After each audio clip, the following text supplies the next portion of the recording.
Declan Atkins to propose the motion. Here.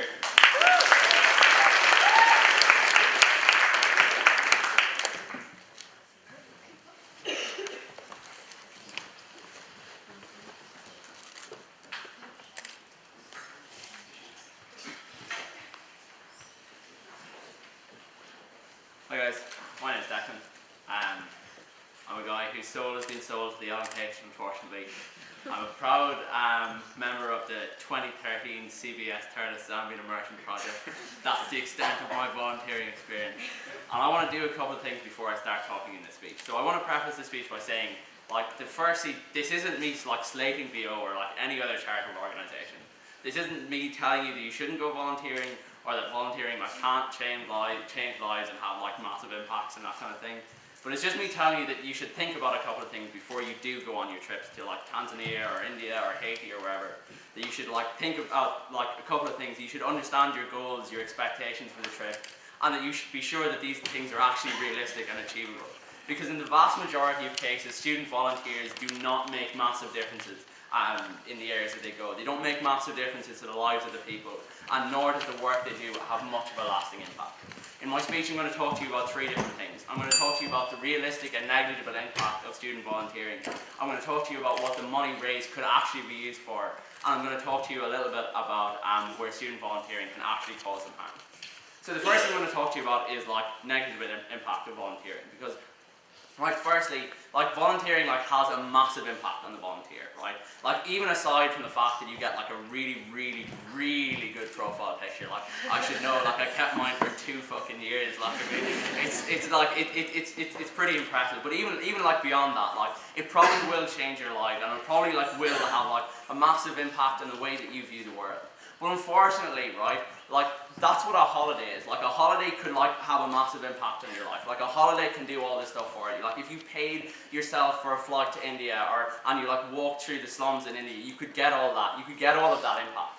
Volunteering, actually making a difference has to actually change the lives of people on the ground. It has to actually prove some positive benefit for the people in the area in which you go.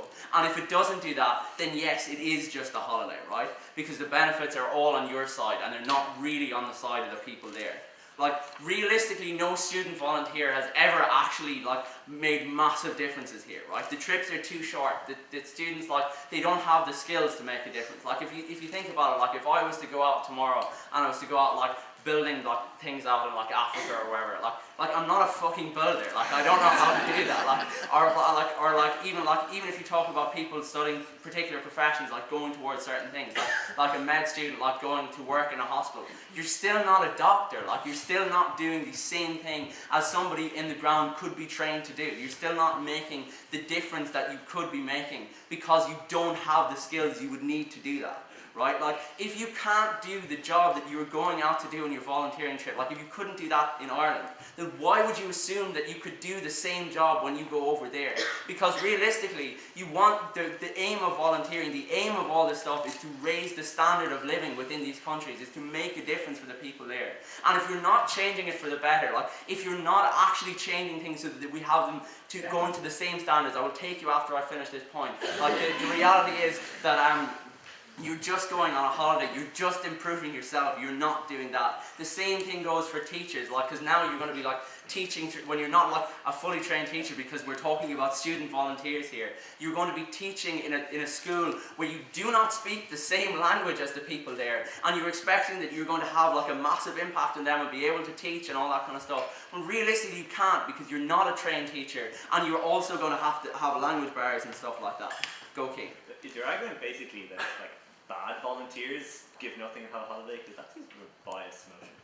Okay, so he says bad volunteers. I'm going to ask you what volunteer when you're going to work in a hospital is going to be able to do that if you're not a qualified doctor? Why would you assume that you can provide the same thing as a doctor could? Because this goes into my second point. Why would you assume that you're able to do that? I would say that if you are not a qualified doctor, then you're not someone who could go to do that. And if you're not a builder, then you're not someone who can go out and build houses. And if you're not a teacher, then you're not someone who can go in and make a difference teaching, right? But this, as I said, this kind of goes into my second point, which is better things that you could spend the money on. Because the reality is, the money that is spent on student volunteers going over could actually be put into training people out there. The price of sending 6 students to Tanzania is the same amount as it would cost to train a doctor in Tanzania and pay them a year's salary. That doctor would have such a bigger impact on the lives of people there, especially in countries like this, where like the person per doctor ratio is like really, really bad. Like maybe that person is going to stay for the full year, not for the 8 weeks that a student volunteer goes on. Like in terms of like my experience with this, right, which was pretty shit. Like I mean, we laugh about Black Rock, like, but it's like CBS Thurles going out and thinking that they can make a difference is also pretty terrible.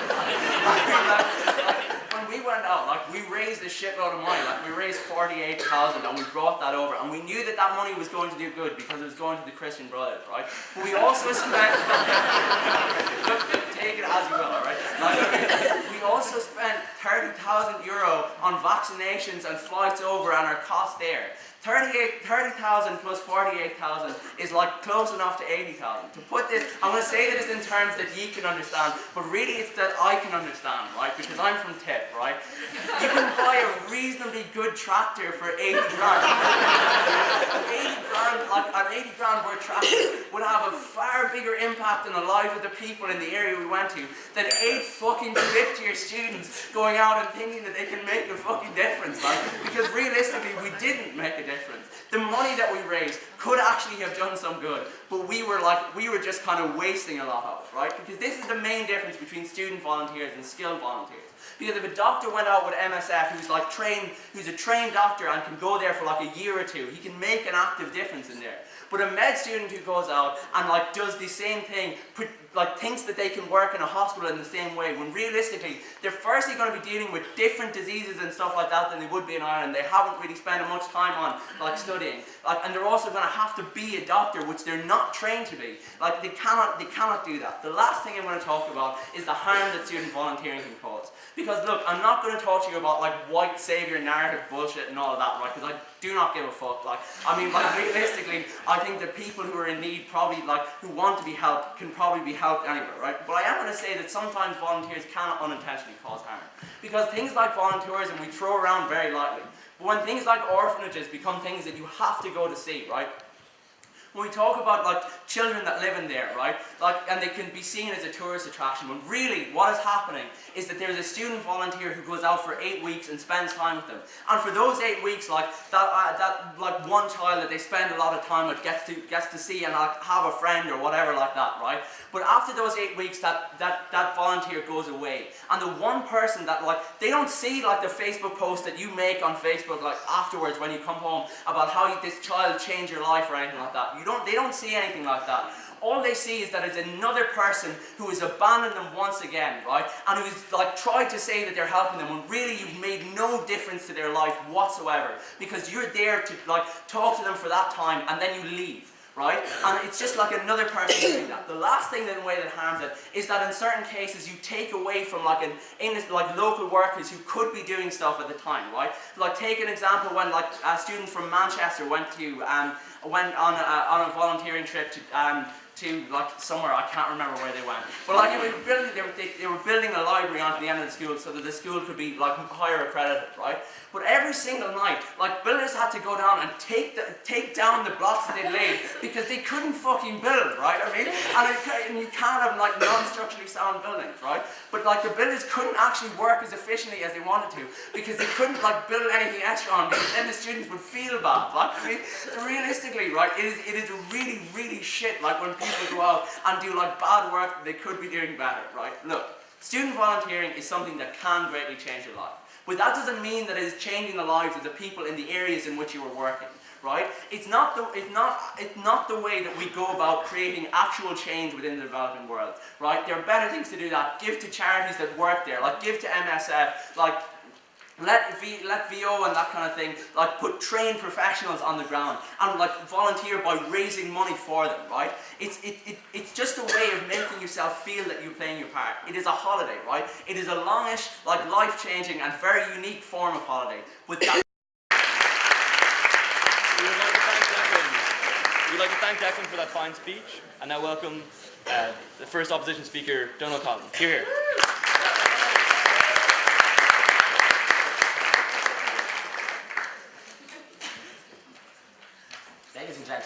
student volunteers and non-student volunteers. My name is Donal, and as may be obvious from my pants, I have volunteered in Africa. It's great.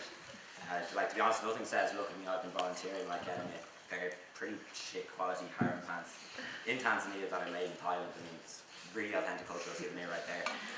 But today we're debating the motion, this House believes student volunteering is just a free holiday. I, alongside my team, firmly oppose this motion. We believe that student volunteering is neither a free holiday or just a free holiday. I'll start by defining the motion. We take student volunteering to be short-term placements done by college students, so presumably the fact that UCDVO are here, we can kind of use that as an example, which stands for Volunteers Overseas, not very obnoxious in case you're uncertain. So to be, like, if something free, something is free if it is without cost.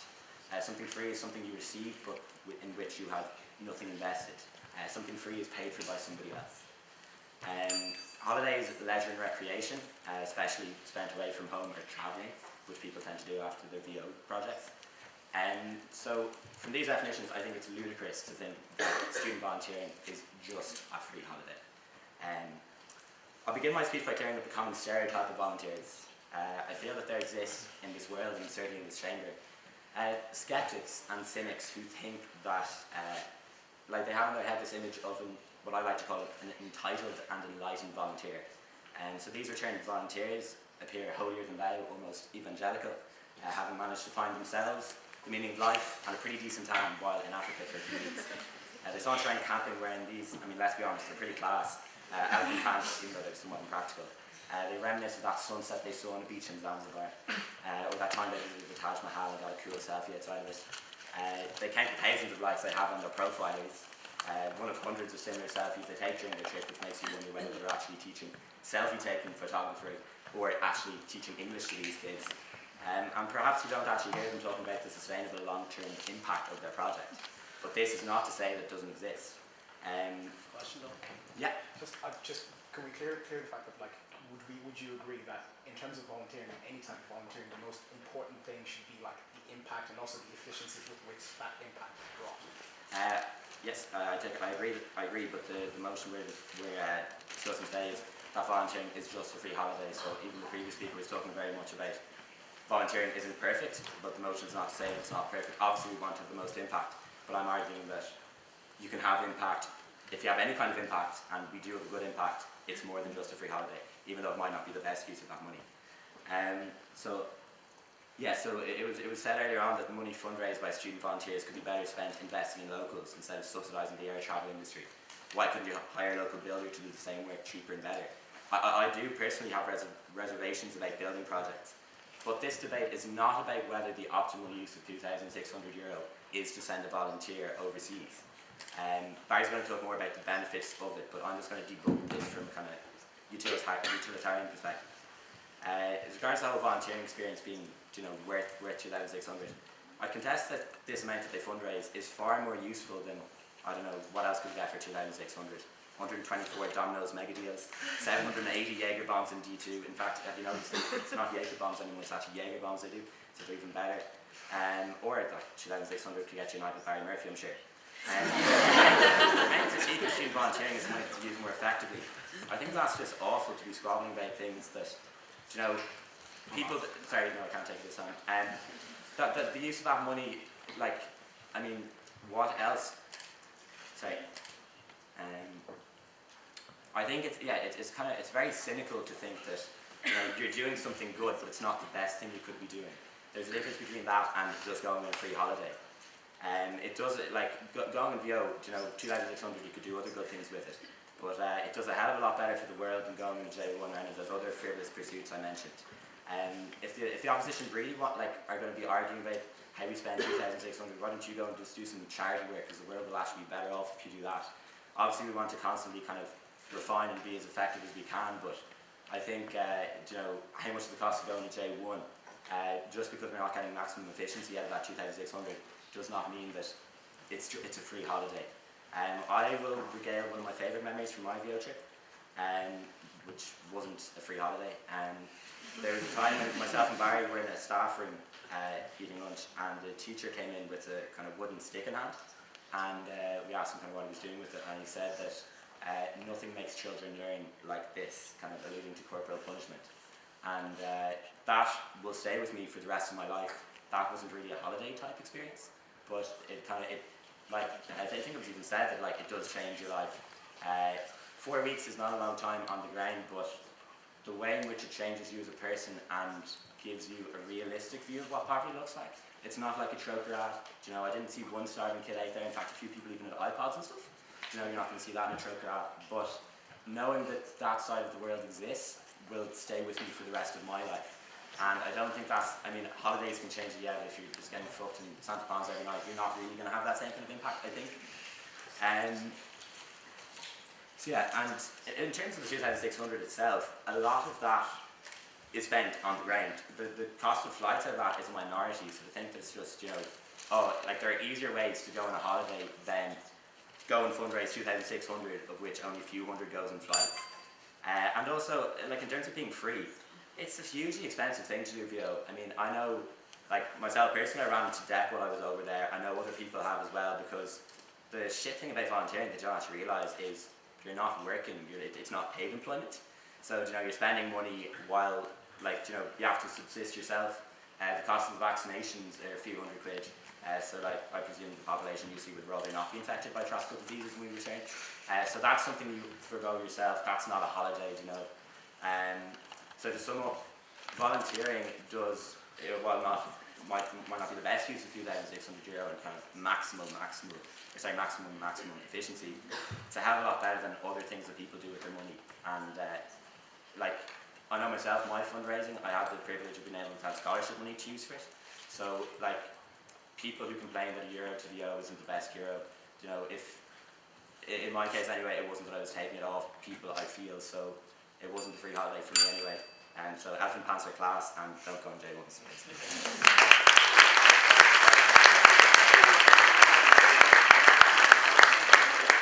We'd like to thank Donald for that fine speech. We now call upon Talia. You're here.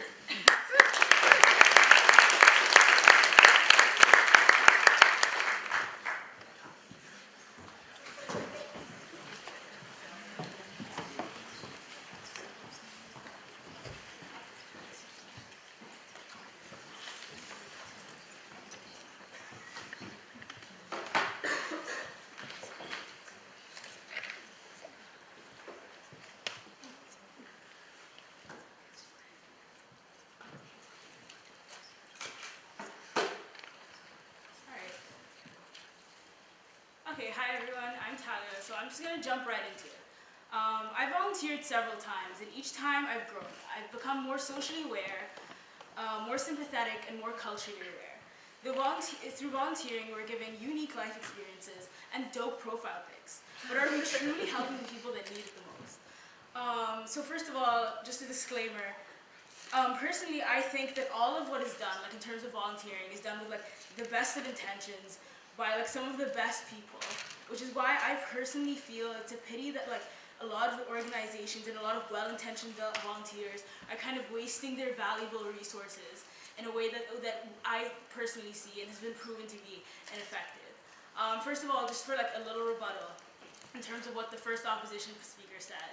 Obviously it's better to go volunteer than to go like, on a J1 or whatever. But that's not what we're challenging on proposition. We're challenging, the point we're trying to make is the entire point of volunteering and what volunteers, like, in terms of goals of what you're trying to get out of it, is maximum impact. And that's just not achieved in like the short amount of time and in terms of like the skill set that the volunteers have when they go. And that's going to kind of tie into my speech. So, all right, firstly, student volunteers are incompetent. And not in the insulting way, like unless you're keen legally, but in terms of like the very definition of the word. Like, we know nothing. We aren't skilled enough to teach or to build, and we definitely aren't skilled enough to go volunteer in hospitals. We wouldn't allow our kids to be educated by some random team, right? We expect them to have degrees, and in developing countries, they deserve the same thing. They deserve the same amount of respect, and it would be way more useful, way more respectful, and way more sustainable if we were like to fund the education of aspiring local teachers, of like locals who are aspiring to become educators and help reform their educational system that way, and send like a bunch of like 19-year-olds who like did like an online test and they were like, yeah, sure, Sorry. yeah, no, actually no, sorry. So like that way you have something that outlives you, that like outlives your stay there, and that way and like, something that outlives you and your stay there, thus creating a real long-lasting impact, right? Being there for a short period of time, especially when you don't have skills to offer up, is like of no use to the people you're trying to help. The money you raise never ends up going to the right places, right? On average, each person raises thousands of euro, but hardly any of it makes it to your cause. Look, I'm sorry, like if you're flying anything that isn't like an African Airlines to Africa, right? Like you're not only are you wasting your money on your own comfort, which isn't helping people, but it isn't even hitting the economy we want to help out. So there's not even a knockoff effect. Nothing else besides your spending money makes it into the economies of the third world countries you're trying to help. No. Despite hundreds of thousands of volunteers visiting all these countries, all their money is put into economies of places like Dubai, no thanks, that are already doing well, resulting in third world countries never developing or developing in a very slow rate. Actually, Ashlyn, yeah, I'll take you. Yeah, okay, so you're talking about you're mixing up when, I'm going to speak from my own experience because I think it's irrelevant, otherwise. We fundraise money, there's a portion that goes towards an African Airlines. I survived Ethiopian Airlines. But there's €1,000 that's going to local builders, and they are the ones setting up the rooms that we are putting our fundraising money into. So it's not going into a black hole, it's going towards the people in the community, and they're the ones getting the benefit from it. They're employed before we get there, and they're the ones who are preparing the infrastructure for us for the work we're going to do. Okay. Like my main thing is, I just want to clarify, like, this isn't like a UCDVO versus like LNH fight to the death.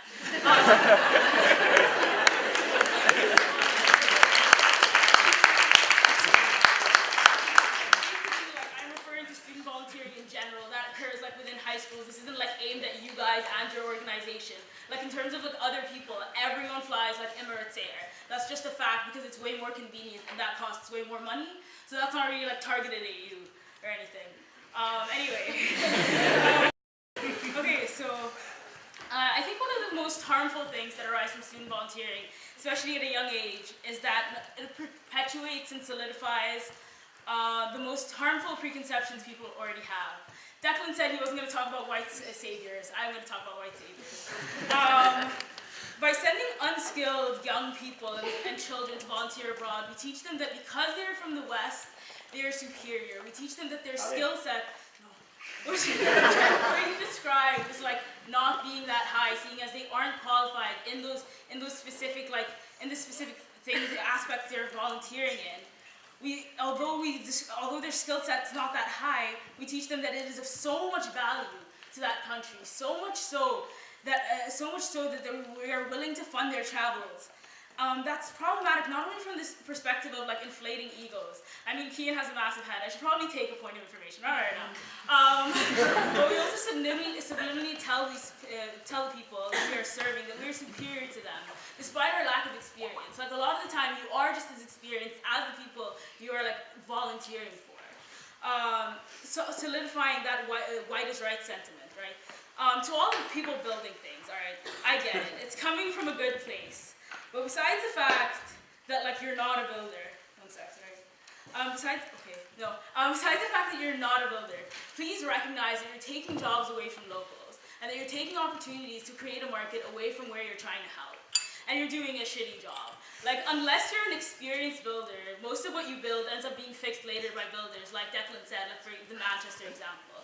The people who need the homes end up waiting for longer, and the people building homes who are like preparing for you don't get as much, seeing as they didn't build it from scratch.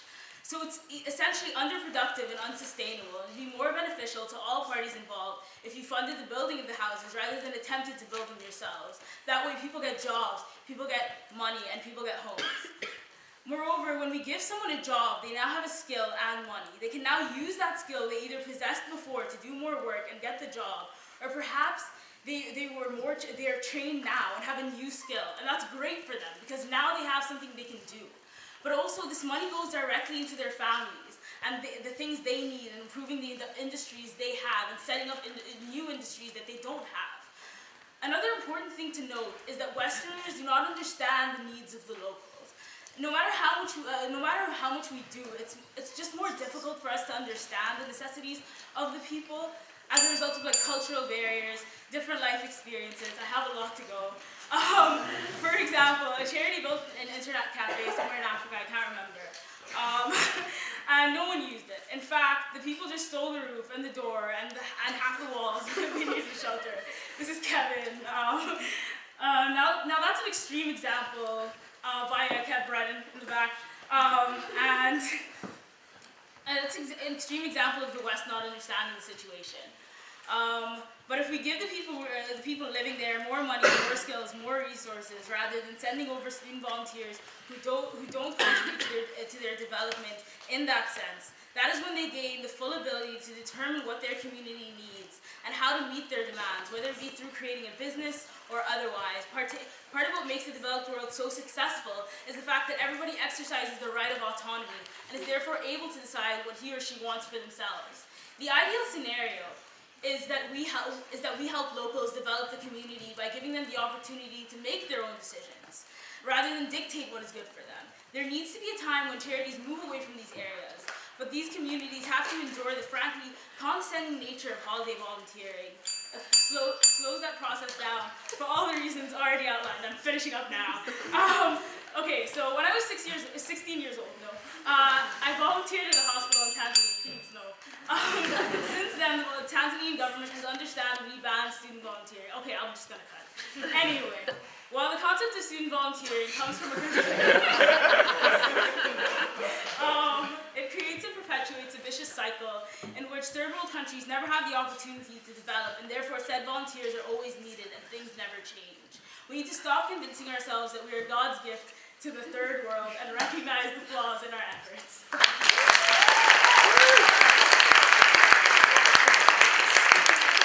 Congratulate Sally for that fine speech, and we welcome to the floor Dr. Sheila Devan. Hear, hear.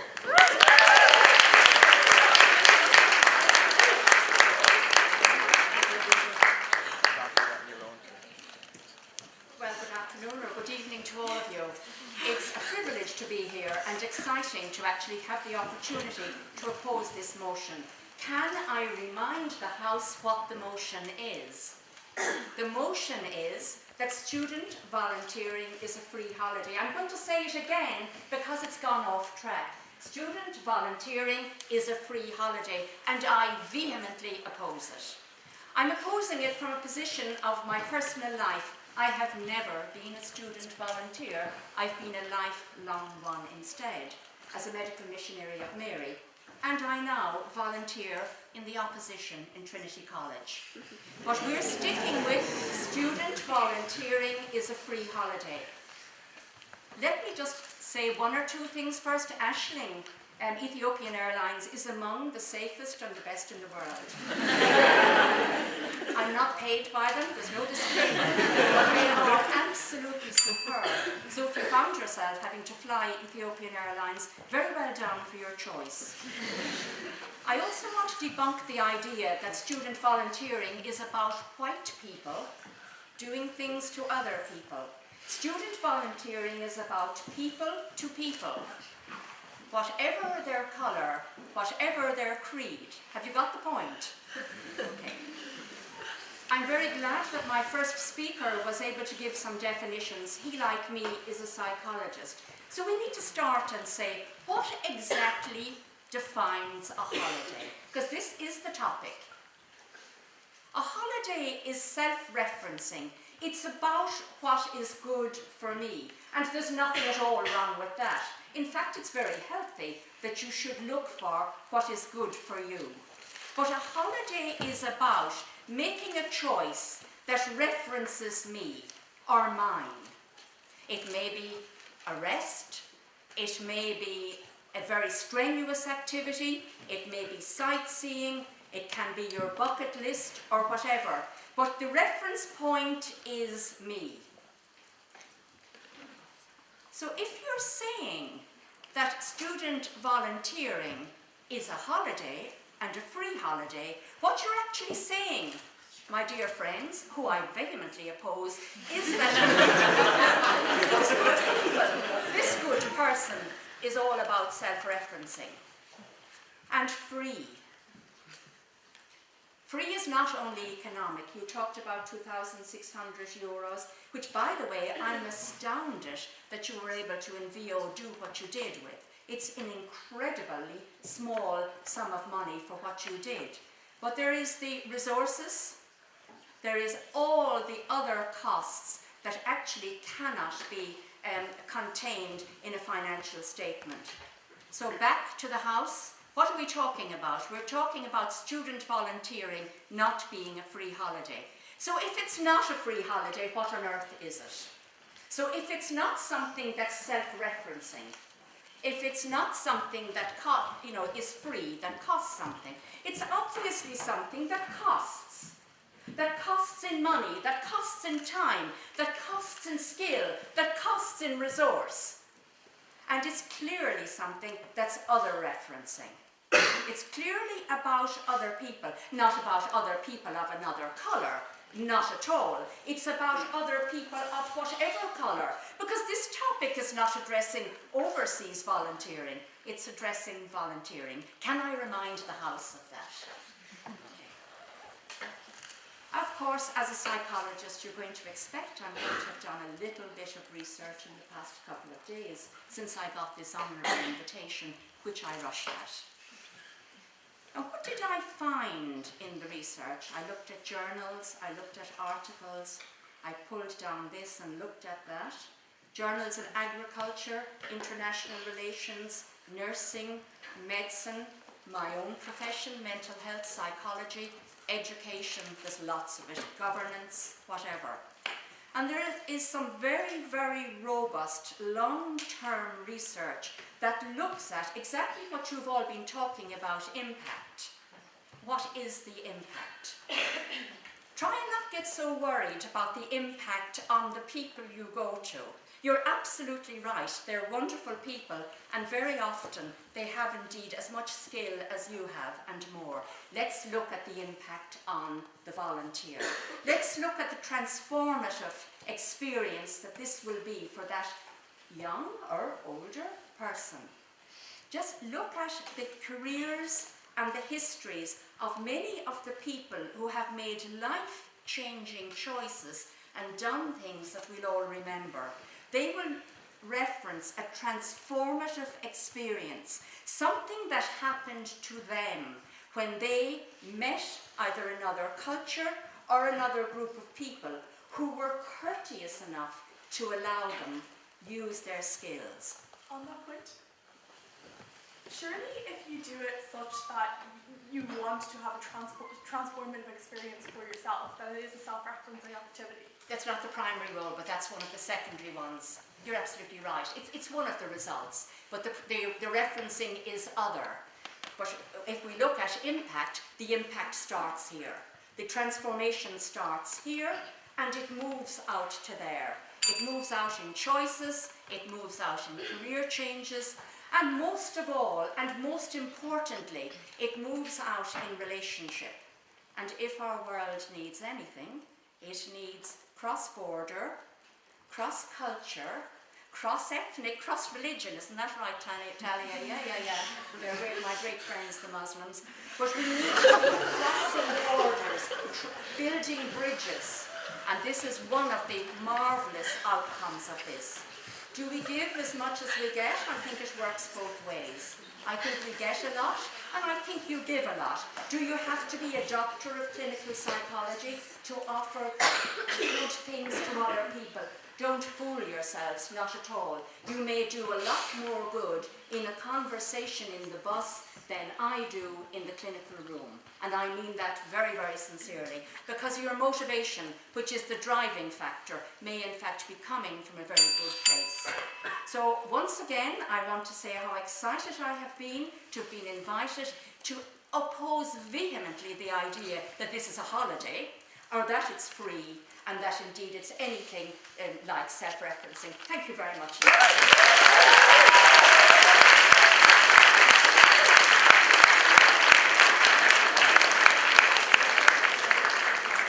guest speaker for what was a fine speech. Now we call upon Joshua here. Now we call upon Sandy. Here.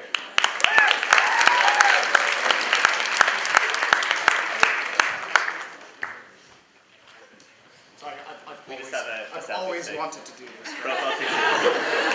I'll tell you in a second why I'm doing this. Like a little bit more starving us.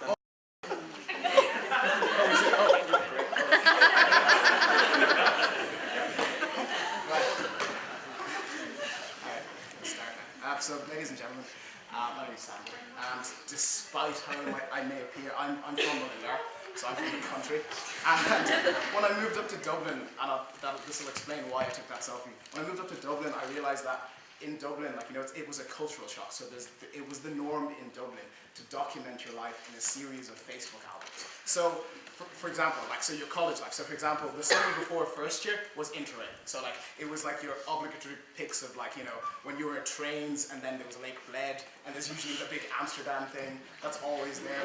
And then in first year, it was First Year XO. That album is usually pictures of what you look like just before your friends had to drag you home from Palace because you were vomiting outside on the bouncy shoes. So again, that's always there. And then the third album is usually the summer after first year when you went volunteering and you took a picture with loads of starving people of another colour. So that's why I needed that, because I needed to complete my collection. So again, it's pretty clear. So I'm going to approach this kind of motion in a different way. So again, it seems like the driving force as to why you do this, the driving force as to why you volunteer, is a very important thing in this debate, right? So I'm going to work off the premise that anyone who does volunteering, anyone who is thinking about volunteering or wants to volunteer, wants to help and wants to help in the best way possible. Because the opposition have been trying to, make us think that the whole efficacy thing of it is not important. So we've brought you a lot of stuff about why it's important, why efficacy is important. So I'm going to explain why that's important and why we win this debate in that way, because I'm going to explain why, if you thought about everything, so there are a lot of things that you have to think about before you go volunteering. So if you've thought about everything and you still think that going to volunteer as a student volunteer in the way that it's done is a good thing, then clearly your only motivation must be to go on a holiday. And I'm going to explain this on 2 points of view. So let's assume that you do want to go and help, you do want to get your hands dirty, and you do want to go and make as massive an impact as you want. We've proved to you on proposition why the best way to do that is not by spending half the money getting flights to go to wherever it is. So we can do the volunteering, we can make the impact in a much more reproducible way. For example, all the stuff that Talia said about, you could train someone to do that job, you can train someone to train other people to continue that work. So that's a very reproducible thing. It's easy for them to connect with the people around them. It's easy for you to reproduce that effect, right? So why is this important? It's important because if you want to go volunteering, you've obviously thought about this. So you've obviously thought about the fact that you want to go and get things built, you want to leave an impression that's lasting, and you want to make sure that people feel a change from what you've done. And if you've thought about that, you've also thought about the fact that the best way to do it is to send all of this money. So obviously, if all of those things have been thought about, if you then have to make the decision between, okay, will I raise all this money, spend half of it to go to the place and volunteer in, let's be honest, without any of the skills that are required to build whatever it is you want to build. If you've decided that, okay, fine, despite all of that, despite the fact that this is inefficient, despite the fact that I'm not really well trained, despite all of these things, and despite the fact that I'm a good person and I want to go and make as big an impact as possible, if you still decide to go volunteer, then obviously the thing you must be thinking about is you. That's the only thing that's left. And that's what we're arguing against, because volunteering, no thanks again, I'm busy. So volunteering should be something, if you think about it, volunteering should be something that's completely about the other person. It should also appear to be something that's completely about the other person, which I'll go on to in a second. But it should be something that's about the people that you're helping. That should be your main driver towards it. So if you're making your decision based on, okay, I could do this in a better way, I could make the impact that I want to make in a better way, but I'm gonna think about myself and go, oh yeah, but I could also get, excellent profile pics, then obviously that's wrong. Then obviously it becomes a holiday, and that's what we're arguing against on proposition, right? And it's important to realize that good intentions don't necessarily translate to ability. So for example, I've always wanted to be a part of the Irish synchronized gymnastics team. I've always wanted to be one of those. And thanks for not laughing at that, because it means you believe in me. My parents didn't. So I'm pretty sure my dad still tells all of his friends I studied medicine in Trinity, just to kind of remove a bit of the shame from the family. But the point is, like, that doesn't, so, like, good intentions, the fact that I want to make my parents proud, doesn't necessarily translate into my ability. So again, if we break all this down and think about why you're doing it, if you think, if your driver is the biggest impact, then obviously doing this becomes just about the holiday. Here, I'll take it. I'm okay, give it a chance. You're okay. Okay. So anyone have a POI before I go? Go ahead. Well, just because it doesn't do the max good, surely there is still a net good. And is that not a good thing in itself, regardless? Yeah, like we're not arguing against the fact that you're doing good. Because from my point of view, there are two things that are happening. Either you've thought about all these things and you've decided that the holiday was the important thing, or this just hasn't like occurred to you. All of the things that I'm talking about. So again, it depends on what one of those two things have happened. But either way, if volunteering is, if your key goal in volunteering is to make as big an impact, then surely you must have thought about this, right? So the second thing is, like, volunteering is one of those things that's like dependent on perception, because like Talia talked about what would happen if what happens when people see student volunteers in other countries, right? I'm going to talk about what happens when people see student volunteers here, because profiting from, you know, stealing towels while you're on a business trip is perfectly fine. Like, people are happy with that. But profiting from, you know, volunteering or people thinking that you're getting a free holiday from volunteering is a massively damaging thing to the idea of volunteering. Because if you think about it, right, volunteering is something that's dependent. So all the money that you get, all the money that you raise is dependent on the good feelings that people have. People think you're going to go make a difference. People think that you're going over to whatever countries, you're going to Uganda, you're going to change things, you're going to build things for the poor and make them really, really happy, right? So at the point where, like, the reason we're having this debate, obviously, is because some people don't think that. Like, some people are cynics and some people are thinking, okay, these people are going to go over to whatever country it is for 4 weeks, you know, get some lovely, lovely, lovely pictures and, like, really, really build something that's completely terrible that will have to be rebuilt and make no impact at all. And that's damaging for something that's like volunteering, because it's dependent on what people think. Like, if people in this country think that they're a Kickstarter for your next Facebook album, right, they will be really annoyed, and that's damaging because volunteering is something that needs people to think that we're doing good. So if people understand that, like, volunteers are going over and, like, you know, building things and making people happy, that's really, really important. We have to maintain that. And the problem with it is, if the perception of student volunteers is that they go over and get a free holiday, number one, it's bad because people will no longer donate. And number two, it'll attract the wrong kind of people to student volunteering, because people who want a free holiday will now come to student volunteering. And then that just perpetuates the idea, which is a massive problem. So again, if you've thought about all of these things that I've said, if you've thought about it and went, okay, fine, I could do this in a much better way, I could be more efficient about this, I could really, really help people on the ground, and you still go for the holiday. Number one, you maybe haven't thought about it, but number two, then your driving factor must be you. And your driving factor will then be, well, it's a free holiday. I may get a free holiday about it. And that is the most damaging thing, because it damages volunteering and it damages the people on the ground and it damages everyone, despite whatever little good you may do. So for all of those reasons, we urge you to propose.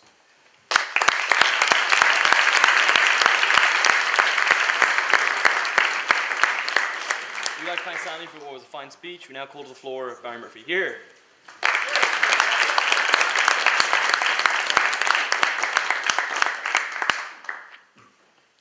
Okay, so my name is Barry. I'm the auditor of UC Volunteers Overseas Student Society, so obviously we have a lot to say about this. So, look, what is a holiday? So, what part of volunteering is a holiday? Yes, you enjoy it, and I've been away twice to Tanzania, and I have to say I've enjoyed it immensely both times, but I'm not going to feel guilty about that. So let's talk about a holiday where you're up at 7 AM in the morning and you keep going, you're working to 5 PM that evening, and the lesson plan then that evening again for your following day's work. Let's talk about a holiday where you can wake up in the morning and have shits and still go to school that day and keep working, and for a month solid. Let's talk about 7 AM to 5 PM working days for a month and call that a holiday, okay?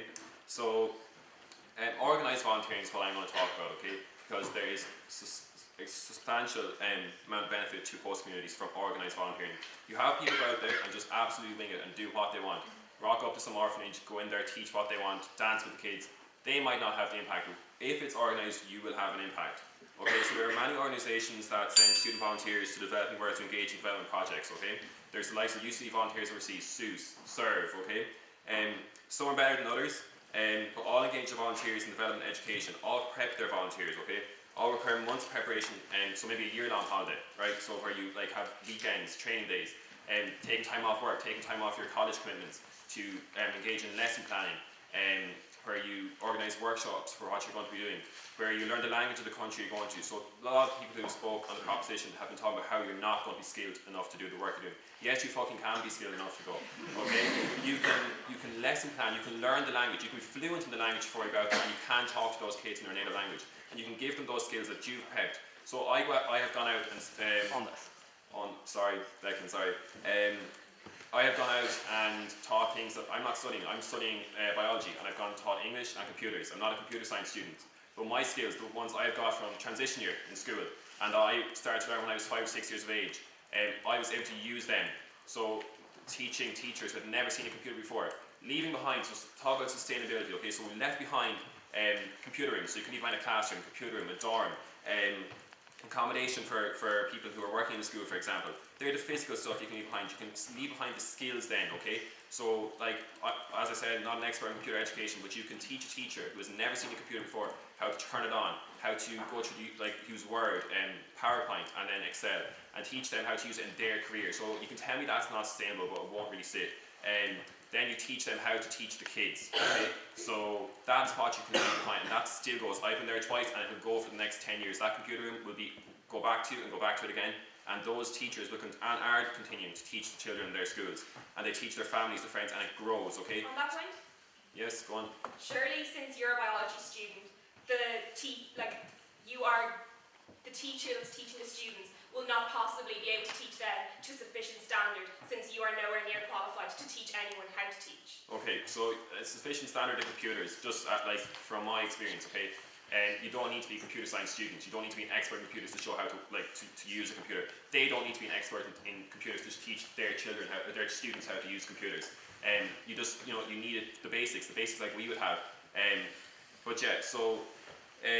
Just a question. Yep, go on. So what's the added benefit then of not someone from the country that we've trained to do this, doing it, as opposed to you doing it? As opposed to me doing it, okay. So, for example, some of my peer volunteers have volunteered in India, where the training for a physio out there is equivalent to the intro to massage module here in UCD. But them as third year physio students would have far more knowledge and experience on physio than any, say, trained physio in India would have. So therefore, there is a benefit of them going out there and sharing their skills with a physio who's looking to improve their training, and they have access to that training in their home country. So you also leave a non-material impact behind. So from teaching kids, from just being there, from a student, a female volunteer being there, and having girls around her who are 12 years of age and planning to be having children when they're 13 and 14. And when she's there and she's 20 years of age, she's in university, they hear about her life back home, that she's not planning to have kids till she's 30. That's a non-physical impact that you get those kids thinking, okay, what they could have, and give them motivation and inspiration to get to work towards that. Each year when I've left, you have the kids come to you and talk about what they're going to do with their lives and how they're going to try their absolute best, and they understand that they're deprived and they understand that they haven't the same opportunities as you have. But they will tell you, and you have inspired them to go up and fight for those rights and their job to have what we have. And that would be, say, a non-material impact that you leave behind. So, yes, like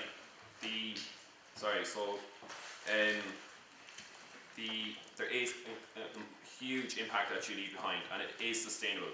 And you can get people into thinking that they're going out there taking selfies and just enjoying their time, but to be honest, it'd be worse if they weren't enjoying it. You go out there and you learn so much from the people as well, you go out there and you learn so much from the people as well, but you gain so much, and that sometimes is hard to deal with, because you've gained so much and you've given so much. And sometimes you feel like you've gained more than the host community has gained from you, but there's nothing wrong with that. There's absolutely nothing wrong, and people shouldn't be guilted into thinking that what they've done, it was just for their own gain.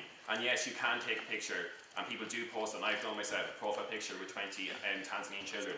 But that moment was a special moment for me, and they beg you to take that photo because they want to see how a camera works, and they want to see how they want to take the photo themselves. And you can't just give out to someone for taking a photograph like that. And it does create stigmas, but it's our duty, and it should be not to abuse, just not to engage in those stigmas, You get another minute. Keep going. I think when we talk about harm, so yes, you have people like I was saying going out there and absolutely winging it, but the benefit to the community will always outweigh the harm that anyone could do. Okay, you're trained properly. Okay, and if you're not trained properly, you shouldn't go. Right, it's as simple as that.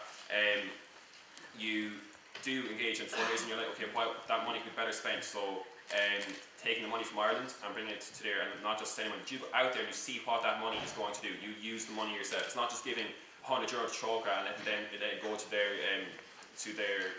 person who runs Troca or whatever. And you go out there and you use your money. Okay, some of it goes to flights, but most people personally contribute towards those flights and their vaccinations and their cost of food and the cost of their accommodation, and what actually you fundraise goes into the school, into the hospital that you're working in, into the orphanage. It goes directly to the people that need it the most. And like, don't talk about the opportunity costs. I have gone away twice and I've had to piss off work 2 times, and I have come back from my summers broke. And you cannot say that that was a holiday. And like Sheila said, we have to stick to the motion, and student volunteering is most definitely not a holiday. You lose out, but you also gain so much as well. So thank you.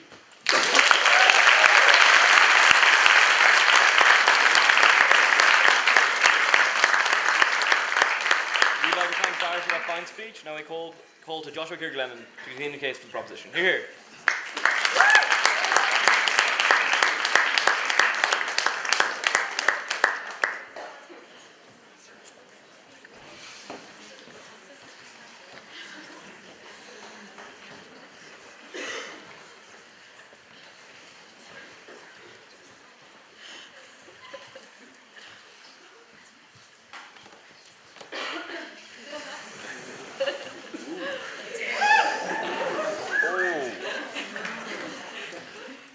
I have 7 minutes to fill. I could take the rest of it.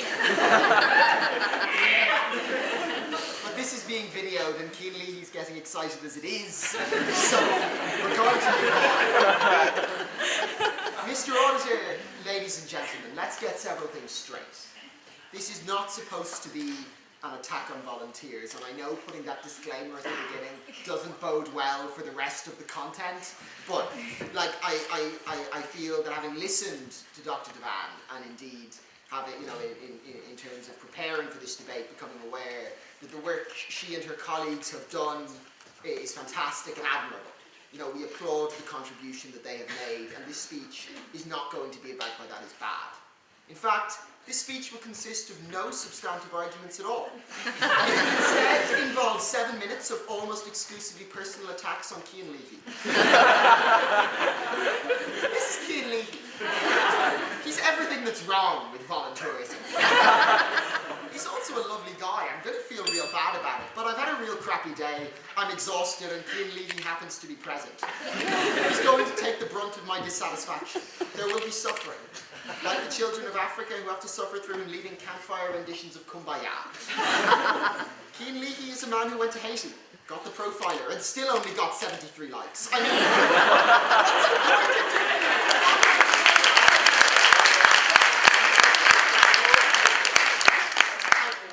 mean, in fairness, it wasn't much of a barrier to break. He only got 7 likes on the profiler beforehand. Cian is speaking in this debate tonight because his younger, more talented brother Diarmuid was engaged for half of this debate, which he has instructed me to tell you is more time in his life than Cian will ever be engaged for. Diarmuid, an Irish Times finalist, the winner of numerous international debating competitions, has also pulled. I mean, once admittedly it was in 4th year Wes, so it hardly counts, but it still makes him successful. Diarmuid is a volunteer fireman at weekends, and it's rumoured that he's the only person in the world able to make Donald Trump apologise for his locker room talk. In terms of structure, for the next 5 minutes, this speech will talk about, firstly, why Cian Leahy is underqualified for volunteering overseas. Then the speech will end.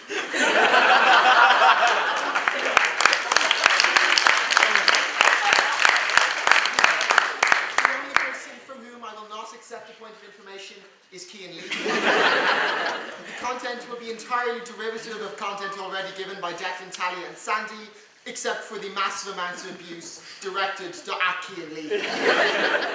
In terms of why he's unskilled, ladies and gentlemen, Cian Leahy is a med student who does debating as a hobby. I would trust him to debate publicly on basically anything. I'd hire him to argue for my life. But I have more confidence in Kermit the Frog's ability to build me a house than I would have in Dermot's ability to build me a rope swing. Probably because most debaters have the hand-eye coordination of a horse with polio, which is unfortunate. Like, if Cian was going to Kenya to deliver basic first aid, we say that would be great. If he was going to instruct them on medical practice, that would be something. But we say that when, and I'm probably going to get called out on all of this, but we say when we are sending Cian Leahy and his ilk to provide basic manual labour, we say that that isn't something we're happy. We say that it's very easy to look to glamorise the work that volunteers do, that student volunteers do, but we say that there are often consequences to the work they do, and these are not always good consequences that we're happy to stand there. We say that we're unhappy with assuaging our consciences and assuaging our guilt by doing things to a lower standard than they could be done by those who are better. Declan, Sandy and Talia have already alluded, or John as well at the beginning, alluded to Blackrock College, my alma mater. Like, I mean, I didn't go to the trip to Kenya, but I swear I saw more photos of lads holding rugby balls than holding bricks. Like, my worry there isn't that they were lazy, but that my peers actually decided that they would be better off building the school out of rugby balls than out of bricks. Because, oh my God, lads, rugby balls are waterproof, and the school needs to be waterproof. And at lunchtime, they could take the balls outside and play tag, and they'd look shit hot for the birds in Uganda and Mount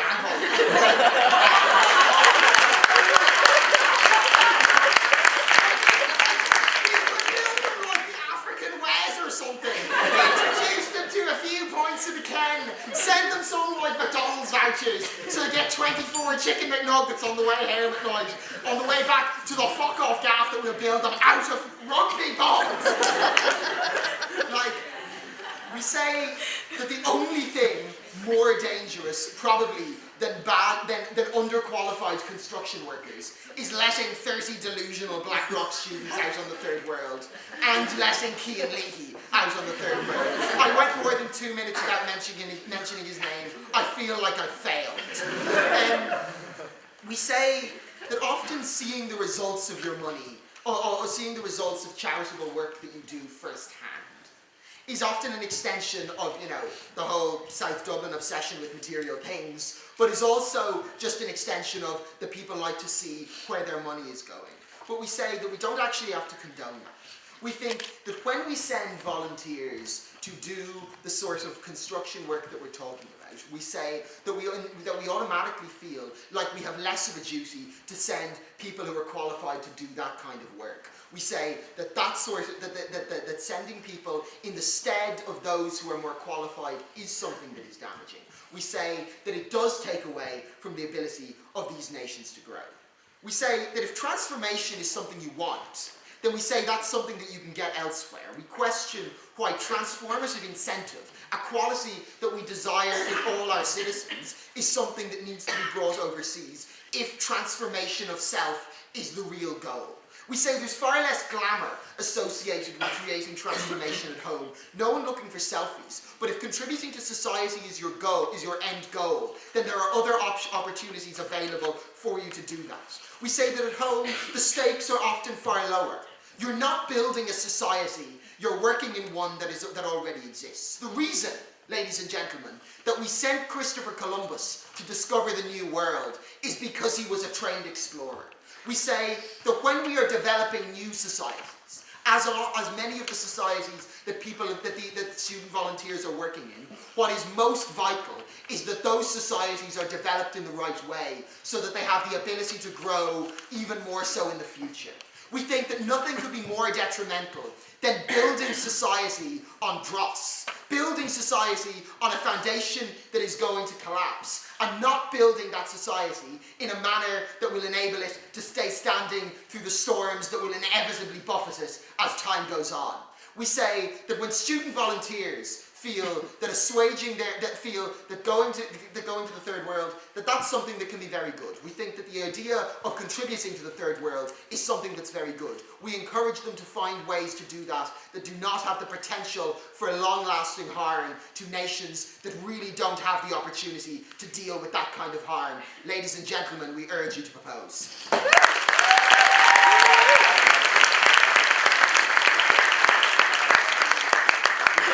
For that very fine speech, and I call the final speaker this evening, Keenly. Here.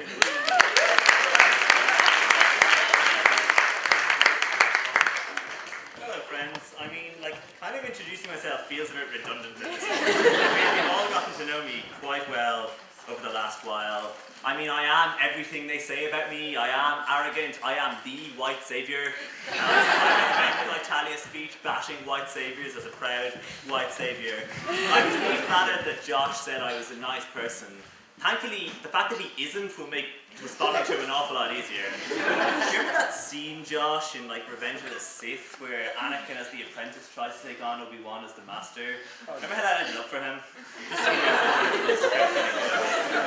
But it's okay, guys. I am going to like rise above personal attacks in this debate. I did, after all, promise Josh's mom last night that I would do that. I was asked to do this debate. Someone can tell me. I felt kind of bad about it. I was like, I'm not sure this will go well. It turns out I was entirely correct. Because, you know, I have friends on both sides, etc., etc. But Sandy promised I could get a selfie with him for my new profile picture, and maybe I'll break 73 likes this time. A lot of people here, if we all come in together, you know, it might make it work. By the way, speaking of Sandy, like, we've got to be impressed at the subtle way in which the LNH have called in every person involved with the LNH whose skin isn't pale milk white. And they still, even with attempting to do that, have had to end up with Mr. Double-Barreled Surname himself, Joshua Kieran Bennett, a man who has never set foot outside of South County Dublin. And I swore I'd never do it again. And Declan Atkins, who, to be fair, like, is a wise choice, because if there's anyone who can speak, you know, with authority on like a hellish, impoverished, disease-ridden landscape, it's a man from Tipperary.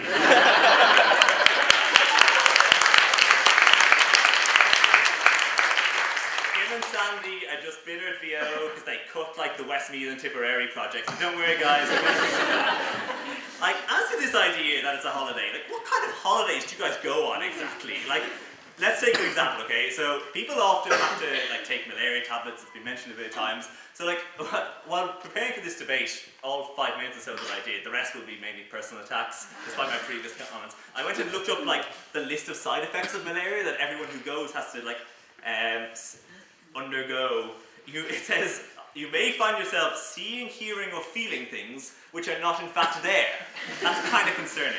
You may experience partial or total loss of sight. And at the end, in like the small print, at the bottom of side effects, it says death. And then it clicked. I was like, of course this is why they think it's a holiday. Because for a man from Tipperary, this sounds like paradise. Like a possible chance that any of these things will happen. Oh gosh, now look, like, this debate is not a debate about like, is every student volunteering program ever a good idea? Like, humans have their flaws, organizations have their flaws. If the LNH want to disagree with me, I can start listing theirs. I know that because I made most of them. For example, I recruited these guys to the LNH, and boy do I regret that now. Now, I'm just going to talk like in general about volunteering. Why I think student volunteering can play like a positive role in the lives of those who interact with it, be they students, be they host communities, etc. And like, hopefully I might be able to win over like some of the middle ground, those who aren't here to either, you know, passionately defend their life choices or passionately tear down those arrogant do-gooders with their Tinder bios. Like all three of you who came here without your minds made up. Because I get it, like it's easy to be cynical. It's fun to be cynical. Like, I'm Mr. Cynical. I think Christmas is a tool of evil capitalist corporations. Like, basically the Grinch, right down to like the bad hair and the bad social skills. Speaking of my hair, by the way, if you think like a ginger going to live on the equator is in any way a pleasant experience, what the hell are you thinking? Like, a ginger in Africa is much like, say, an art student in a job interview. They don't belong there, they don't know what they're doing there, they find it all a bit weird, the process is painful for them. But, okay, seriously, no matter what some people might argue, being cynical and being realistic are not in fact the same thing. Let's take a look at the concept of volunteering abroad. Like a lot of people say, like Declan said it, everyone said it, does it really do any good? Aren't you better off sending professionals? Aren't you better off sending money? Does the nation of Uganda really need like a private schoolboy arriving off a plane and announcing, people of Africa, your savior is here? And the answer is like, they're absolutely right. If we could do those things, if we had unlimited professional experts who were willing to go out there, then clearly we would send them. If we had unlimited money to do all the things they ask us to do, then clearly, sit down, Declan, I'm busy talking. They didn't take me, I'm not going to take that. I did take it. I guess I just don't like you. So the question remains, how do we get those things? How do we get professionals? How do we get resources? And I'm going to be talking about where student volunteers come in, because they fill those links. Because when you're a student, you have things that professionals don't have. You have lots of free time, so you can go to a country in the global south during your summer. You have an enthusiasm and a desire to see the world that can be harnessed, and you are relatively open and undecided about what your future path may be. You have an ability to go that others don't. By contrast, going as a professional is hard. You have limited holidays. You possibly have a family to look after. You want to relax from that job and not spend constantly dodging diarrhea and malaria. It's a tough sell to a professional. Plenty do it, but many don't. And even fewer are willing to make the commitment to really become the kind of expert these guys want to be, like an expert in development work. But we need those people. Sit down again, Declan. Also, I'm going to ignore the timer. I'm just going to keep talking. Gold stuff that you guys can benefit from. That's why we need students, because we need people to give people the desire to make those kind of sacrifices, to sleep on cold floors, to dose themselves up on anti-malarial drugs, to be careful about never straying too far from the bathroom, and by bathroom I mean hole in the ground somewhere at the back. But when you go, when you take advantage of just how much more accessible it is, you come back changed. Everyone has been saying this, but I'm going to explain to you why it's the answer to the problems they have. Because when even the most callous, arrogant, cold-hearted person cannot but come back asking, why are things that way? Are they definitely going to stay that way? And can I do something to change that? The professionals who go out and do the exact jobs that they want us to do are often people who took that freedom that they had as a student to go there and came back with the desire that they wanted to do something. Talia asks us, are they not just going to, perpetuate notions of white dominance? Who on earth goes to a country and walks away with a more simplistic view of people? We already have these notions embedded in our culture. Actually talking to someone is a great way to go. Then they say money. Can't you just send them money? My simple answer to this question, guys, is how many people do you know who would raise thousands and thousands of euro for a charity that you have no direct involvement with? Yes, some of it goes on your cost. I happen to think it's okay that people who don't come from families who have lots of money are still able to go on volunteering trips, as is the only way that can happen with here. But even so, lots of the money still goes to do exactly what they want us to do, which is to pay professionals. And that money doesn't happen without people having that direct incentive to want to go. It would be ideal if people spent all their time fundraising for the most desirable charities. Unfortunately, that's not how humanity works. Sorry, Sinead, I'm going to ignore it. You may as well stop. You just sprain your wrist. Okay.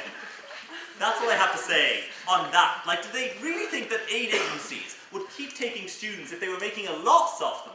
Clearly they're making a financial benefit, even if you think they're idiots about how they're doing it. And when they come back, these people don't stop raising money. That's when they keep raising money, because now they have a human face to put on it, in a way that vague assertions of save the people of Haiti, save the people of Tanzania, doesn't have nearly the same impact, because that's not who people are. We deal in emotions and we deal in tangible things. And what about the work they do themselves? This is taking a lot of battles, even if none of that is true.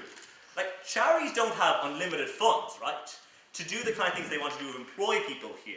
And having access to free labour can actually be tremendously useful to them. Let's take your building example, which seems to be the one I want to run with the most. If I'm a charity and I don't have to pay people to carry blocks to build a wall, which isn't actually the toughest thing, even I pulled it off, guys, and I'm a twig, pretty much, okay? That means that the cost of building that school, that grain storage, whatever, that social hall, that flood barrier, whatever else you want to call it, goes down.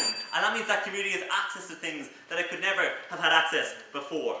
The fact that you dislike their motions is irrelevant. Only those who don't need to worry about results because they have privilege to protect them can afford to care about motivations. Those people are no less benefited for the fact that you dislike them. 1 second, Sinead, you can stop there.